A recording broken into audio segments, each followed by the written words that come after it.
ဒီနေ့တော့သွားနာတယ်သွားကြိုက်တယ်ဆိုတဲ့သားတွေသမီးတွေအတွက်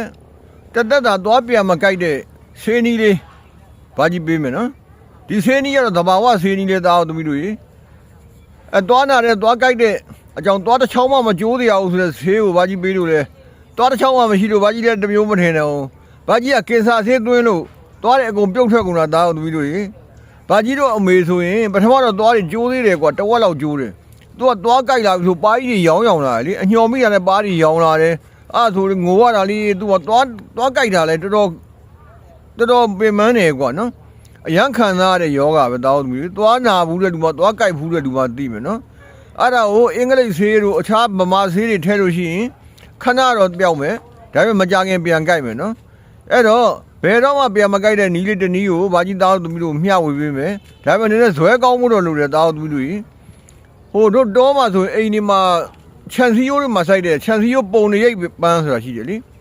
အပုံနေရိပ်ပန်းမင်းကိုတပင်လုံးကိုနှုတ်လိုက်ရတယ်ကွာနော်အမြင့်ရောပါအောင်နှုတ်လိုက်ပြီးတော့ရေပြောင်းဆေးပြီးတော့ပြင်စ၅ပါးခေါ်တာပေါ့အမြင့်ကနေပြီးတော့အသီးတွေအရွက်တွေအကုန်လုံးကိုနှုတ်ဆင်းရတယ်နှုတ်ဆင်းပြီးတော့၃ခွက်တစ်ခွက်တင်ကြိုရတယ်တောင်းပြီး၃ခွက်တစ်ခွက်တင်ကြိုပြီးတော့နွေးလေးငုံပြီးတာနော်နည်းနည်းတော့ဇွဲကောင်းရတယ်၄၅၆ရက်9ရက်တော့ငုံရတယ်ကွာနွေးလေးငုံလိုက်တော့ထွေးလိုက်ငုံလိုက်ထွေးလိုက်အဲ့လိုကြငုံပါများလို့ရှိရင်သွားအဖန်တက်နဲ့တဲ့တာလေသွားမှအဖန်တက်တွေရပြီးတော့လဲနေတဲ့သွားကလည်းပြန်ထောင်ပြီးတော့မှငုံရတယ်နော်လဲနေတဲ့သွားကိုအတိုင်းငုံရင်တုံးလုံးကြီးနဲ့ခိုင်သွားကွာနော်အဲ့တော့နဲနေတဲ့သွားတွေလဲနေတဲ့သွားတွေအကုန်လုံးပြန်ခိုင်သွားတယ်အဲ့ဒီနောက်ပိုင်းကိုလုံးဝမကြိုးသေးတော့ဘူးနော်ဘာကြီးတော့မေဆိုရင်သူအသက်ရှိထင်ရှားရှိတဲ့အရွယ်80 90လောက်အရွယ်မှာ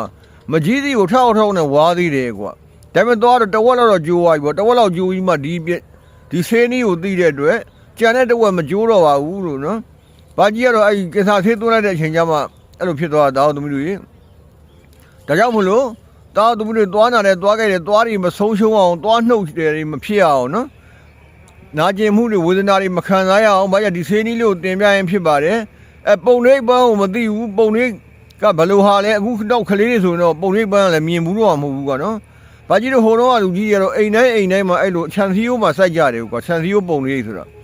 တကယ်လို့ပုံရိပ်ပန်းမရှိဘူးဆိုရင်ဗရောက်ခောက်ကိုပြုတ်ငုံလို့လည်းရတယ်တရက်ခောက်ကိုပြုတ်ငုံလို့လည်းရတယ်တီဟိုခောက်ကိုပြုတ်ငုံလို့လည်းရတယ်နော်နောက်မဆုံးကွာဟိုတပြေခောက်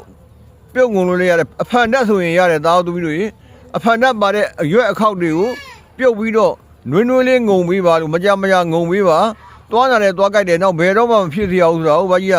တောက်သူတို့မျှဝင်ဖြစ်ပါရဲ့တောက်သူတို့ရေအားလုံးသွားနာခြင်းမှာကင်းဝေးကြပါစေလူဝဆန္ဒပြုပါကြပါစေ